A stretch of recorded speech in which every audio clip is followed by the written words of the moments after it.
안녕하세요. 오늘 저희가 들여다볼 자료들은 글로벌 축산업계의 현재 상황을 아주 생생하게 보여주는 보고서들입니다. 네, 맞습니다. 국제 육류 시장의 그 변화무쌍한 흐름부터 시작해서요. 저 멀리 다른 나라 분쟁이 우리 농가에 미치는 영향, 또 뭐 새로운 기술이나 질병 문제까지 정말 다양하죠. 이 복잡한 내용 속에서 당신이 꼭 아셔야 할 핵심 정보들만 쏙쏙 뽑아서 명쾌하게 한번 연결해 보겠습니다. 자, 한번 깊게 들어가 볼까요? 좋습니다. 단순히 정보 조각들을 늘어놓는 게 아니고요. 이 정보들이 서로 어떻게 연결되는지, 그리고 당신의 입장에서 이게 어떤 의미인지, 앞으로 뭘 봐야 할지 좀 큰 그림을 그리는데 집중해보죠. 네. 어쩌면 예상치 못한 그런 연결고리를 찾는 재미도 있으실 겁니다. 기대되는데요. 그럼 시장 이야기부터 시작해보죠. 네. 이 자료들을 보니까 미국산 쇠고기 수출은 증가세예요. 그런데 돼지고기는 크게 줄었습니다. 확 줄었죠? 네. 특히 한국이 미국산 쇠고기의 주요 수입국으로 딱 떠올랐다는 점, 이게 눈에 띄네요. 맞아요. 그게 참 흥미로운 부분이죠. 반면에 중국은 전체 육류 수입이 좀 주춤하고요. 유럽산 돼지고기에 대한 반덤핑 조사는 또 길어지고 있네요. 아, 시장 상황이 정말 다이나믹합니다. 그렇죠. 미국의 이런 수출 실적이 좀 엇갈리잖아요. 이게 국내 쇠고기 시장에도 분명 영향을 줄 수 있습니다. 아, 그렇겠네요. 어쩌면 수입선을 좀 다양하게 해야 하나 이런 고민이 깊어지는 계기가 될 수도 있고요. 그리고 중국이 유럽 돼지고기의 조치를 연장한 건 이게 단순한 무역 마찰, 이걸 넘어선 문제거든요. 네. 유럽과의 어떤 정치적인 긴장감 같은 게 실제 농축산물 시장에 어떻게 바로 반영되는지 보여주는 아주 명확한 사례라고 할 수 있죠. 아, 그러니까 당신이 국제 시장을 보실 때 단순히 수요 공급 말고도 이런 정치적인 변수가 언제든 판을 뒤흔들 수 있다는 걸 기억하셔야 합니다. 네, 정말 그렇네요. 브라질 닭고기 수출 감소라든가 미국 계란 가격 불안정한 거, 이것도 결국 조류독감, HPAI 같은 질병 변수가 시장을 얼마나 흔드는지 잘 보여주는 거고요. 아, 질병 문제도 크군요. 그런데 저 멀리 중동, 이스라엘과 이란 갈등이 축산업에까지 영향을 미친다. 이 분석은 좀 의외였어요. 어떻게 연결이 되는 건가요? 그 핵심은 바로 국제 유가입니다. 유가요? 네, 이스라엘 이란 간의 긴장, 이게 중동 전체의 불안정성을 높이고 그건 바로 유가 급등 가능성으로 이어지죠. 아, 유가가 오르면 어떻게 되겠어요?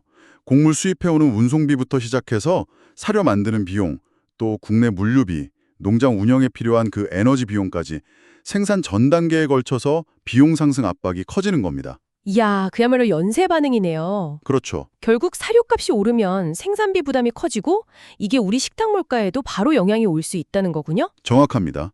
소위 그림자 전쟁이 농가의 현실적인 비용 문제로 다가오는 거죠. 네. 그래서 이런 외부 요인에 대비해서 사료 효율을 개선한다든지 아니면 자급 사료를 좀 확보한다든지 이런 단기적이면서도 중장기적인 대응 전략 마련이 더욱 중요해지는 시점입니다. 그렇죠. 그냥 지켜볼 게 아니라 미리 대비해야겠네요. 네, 그냥 상황만 보는 걸 넘어서 선제적으로 비용을 관리할 방안을 고민해야 한다는 뜻이죠. 알겠습니다. 이렇게 좀 어려운 소식들 가운데서도 희망적인 기술 이야기도 좀 있습니다. 에센셜 오일이라는 게 해충 방제는 물론이고 생산성 향상, 동물 복지 개선까지 와 이거 정말 다재다능한데요? 네, 주목할 만한 기술이죠. 보고서를 보니까 오래가는 오일은 사료 효율, 그 FCL이라고 하죠. 투입 사료 대비 생산량, 이걸 11%나 개선하고요.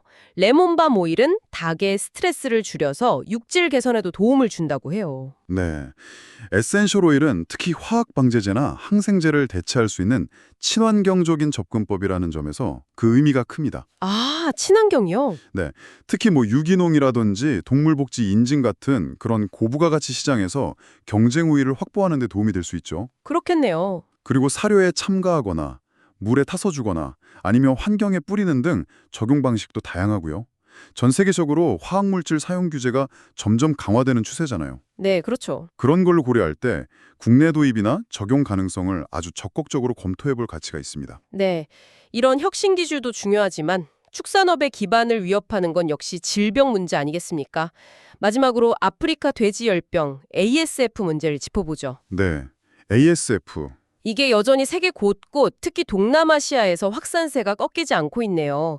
베트남에서 개발된 생백신이 인도네시아 같은 곳으로 공급되면서 좀 기대를 모으고 있다는 소식도 있긴 합니다만 백신 개발 소식 자체는 분명 긍정적이죠. 하지만 우리가 잊지 말아야 할 건 ASF는 여전히 효과적인 치료제가 없다는 거. 그리고 전파력이 매우 강하다는 사실입니다. 아, 치료제가 아직 없군요. 네. 유럽처럼 야생 멧돼지를 통해서 계속 퍼지는 것도 문제고요. 스리랑카 사례를 보면 이게 한순간에 산업 기반 자체가 무너질 수도 있는 정말 무서운 질병이거든요. 네. 따라서 백신에 대한 기대는 기대대로 하되 농장 출입 통제 강화라든지 철저한 소독 같은 기본적인 바이오 시큐리티, 즉 농장 방역 체계를 강화하는 것, 이게 국내 농가에는 변함없이 가장 중요하고 확실한 방어선이라는 점을 좀 강조하고 싶습니다. 기본 방역이 제일 중요하다는 말씀이시군요. 맞습니다. 이게 흔들리면 백신도 소용없을 수 있어요. 오늘 쭉 이야기를 나눠보니 이 글로벌 축산업이라는 게 정말 국제무역, 지정학적 위기, 신기술, 질병관리까지 수많은 요인이 정말 거미줄처럼 얽혀 돌아가는 복잡한 시스템이네요. 네, 그렇죠. 미국의 수출 통계 하나가 저 멀리 중동 분쟁이나 에센셜 오일 기술, 또 ASF 방역 문제와 다 연결되어 있다는 걸 알 수 있었습니다. 이 연결고리를 이해하는 게 정말 중요해 보입니다. 맞습니다.